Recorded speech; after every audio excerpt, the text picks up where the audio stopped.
بسم اللہ الرحمن الرحیم۔ جی تو اسٹوڈنٹس، آگے 15ویں حدیث مبارکہ میں مومن کی صفات بیان کی گئی ہیں، یعنی کہ عظیم آداب ہیں اور مومن کی صفات بھی ہیں کہ جو اللہ تعالیٰ پر ایمان رکھتا ہے۔ تو اگر آپ کا مختصر سوال آ جاتا ہے کہ مومن کی صفات بیان کریں تو آپ اس حدیث مبارکہ کے مطابق جواب دے سکیں گے۔ ان سے ابی ہریرہ رضی اللہ تعالیٰ عنہ، ابو ہریرہ رضی اللہ تعالیٰ عنہ سے روایت ہے انا کہ رسول اللہ صلی اللہ علیہ وسلم نے قالا فرمایا، من جو کانا ہو یؤمنو ایمان رکھتا باللہ اللہ تعالیٰ پر، والیوم الآخر اور آخرت کے دن پر، پس یقل وہ کہے خیرن بھلائی کی بات کہے، او یا لیسمت وہ خاموش رہے۔ ومن اور جو کانا ہو یؤمنو ایمان رکھتا باللہ اللہ تعالیٰ پر، والیوم الآخر اور آخرت کے دن پر، فل پس یکرم وہ عزت کرے، احترام کرے، جا رہو اپنے پڑوسی کی۔ ومن اور جو کانا ہو یؤمنو ایمان رکھتا باللہ اللہ تعالیٰ پر، والیوم الآخر اور آخرت کے دن پر، فل یکرم پس چاہیے کہ وہ عزت کرے، احترام کرے، ضیفہ اپنے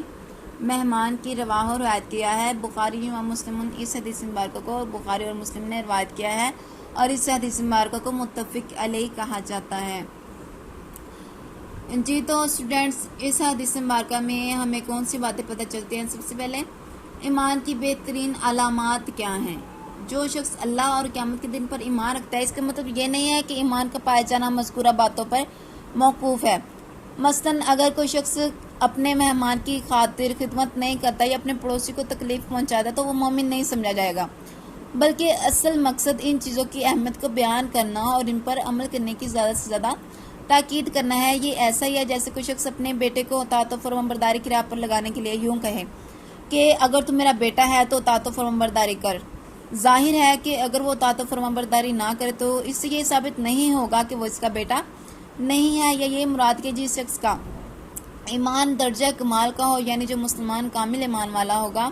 اس کی شان یہی ہوگی کہ وہ ان سب باتوں پر عمل کرے گا۔ گویا ان چیزوں کو اختیار کرنا کمال ایمان کی علامت ہے۔ اس حدیث مبارکہ میں سب سے پہلے کہا گیا ہے کہ جو شخص اللہ تعالیٰ پر اور آخرت پر ایمان رکھتا ہو، تو اللہ تعالیٰ پر ایمان رکھنے کا مطلب یہ ہے کہ اللہ تعالیٰ نے ایسا کرنے کا حکم دیا ہے اور اللہ تعالیٰ پر ایمان رکھنے والا شخص اس کے حکم کی پیروی کرتے ہوئے ایسا ضرور کرے گا۔ آخرت پر ایمان رکھنے کا مطلب یہ ہے کہ ایسے شخص کو یہ یقین رکھنا چاہیے کہ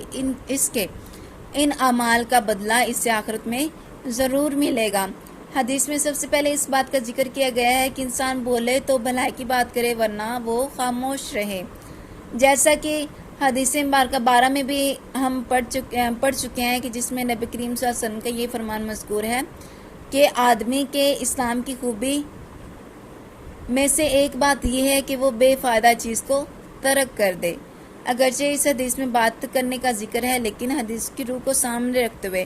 ہم یہ کہہ سکتے ہیں انسان کو کوئی بھی کام کرتے ہوئے یہ پہلو پیش نظر رکھنا چاہیے کہ وہ خیر کے، بھلائی کے پہلو پر مشتمل ہو۔ اس میں دوسری بات پڑوسی کا احترام آ رہی ہے۔ پڑوسی کے ساتھ حسن و سلوک کے بارے میں بھی اور روایات موجود ہیں جن کا بنیادی مقصد صرف معاشرتی تعلقات میں باہمی تعاون کے جذبے کو فروغ دینا ہے۔ اگرچہ لفظی اعتبار سے پڑوسی اس شخص کو کہا جاتا ہے جس کا گھر انسان کے گھر کے ساتھ ہوتا ہے، لیکن حدیث کی روح کو سامنے رکھتے ہوئے ہم یہ بات کہہ سکتے ہیں کہ اس حدیث میں ہر اس شخص کے ساتھ عمدہ سلوک کرنے کا حکم دیا گیا ہے، ترغیب دی گئی ہے جس کے ساتھ انسان کا روز واسطہ پڑتا ہو۔ اس میں آپ کا کاروباری شریک، ہم جماعت اور اسی طرح دیگر افراد تمام شامل ہوں گے۔ یہی مضمون دیگر احادیث میں بھی موجود ہے کہ اس کتاب میں پہلے 13ویں حدیث مبارکہ میں بھی یہ بات گزر چکی ہے کہ تم میں سے کوئی شخص اس وقت تک کامل مومن نہیں ہو سکتا، مکمل ایمان والا نہیں ہو سکتا جب تک وہ اپنے بھائی کے لیے وہی بات پسند نہ کرے جو وہ اپنے لیے پسند کرتا ہے۔ اسی طرح اس سے پہلے 7ویں حدیث مبارکہ میں بھی یہ بات بیان کی گئی ہے کہ مسلمان حکمرانوں اور عام مسلمان افراد کے لیے خیر خواہی کے جذبات رکھنا اسلام کی بنیادی تعلیم ہے۔ مہمان کی خاطر تواضع، مہمان کی خدمت اس حدیث مبارکہ میں جب بیان کی گئی ہے اس سے کیسا سلوک کرنا چاہیے۔ مہمان کی خاطر کرنا شرعی طور پر یہ ہے کہ جب کوئی مہمان آئے تو اس کے ساتھ کشادہ پیشانی، خوش قلقی، ہنسمکھ چہرے کے ساتھ پیش آیا جائے، اس کے ساتھ خوش گفتاری، نرم گوئی اور ملائمت کے ساتھ بات چیت کرے، اس کو 3 دن تک اس طرح کھلائے پلائے۔ پہلے دن تو اپنی حیثیت کے مطابق پرتکلف میزبانی کرے اور بعد کے 2 دنوں میں بلا تکلف جو کچھ بھی حاضر ہو اس کے سامنے پیش کرے، تاکہ دونوں مہمان اور میزبان کو کوئی تکلیف نہ ہو۔ اور پھر 3 دن کے بعد اگر مہمان ٹھہرا رہے تو اس کو کھانا پلانا، کھلانا پلانا سب کچھ وہ صدقہ کے حکم میں ہوگا۔ خلاصہ اس حدیث مبارکہ کا اس حدیث مبارکہ میں 3 اہم باتیں بیان فرمائی گئی ہیں کہ ہر ایک کے بارے میں فرمایا کہ جو اللہ اور آخرت پر یقین رکھتا ہے، اس کا مطلب ہے کہ وہ ایمان کامل کا حامل ہو، اور جو پکا ایماندار ہوتا ہے وہ یقیناً آپ صلی اللہ علیہ وسلم کے اسوہ حسنہ کے مطابق اپنی زندگی بسر کرتا ہے۔ اللہ عز و جل ہمیں بھی اپنے نیک بندوں میں شامل فرمائے، آمین۔ اللہ حافظ۔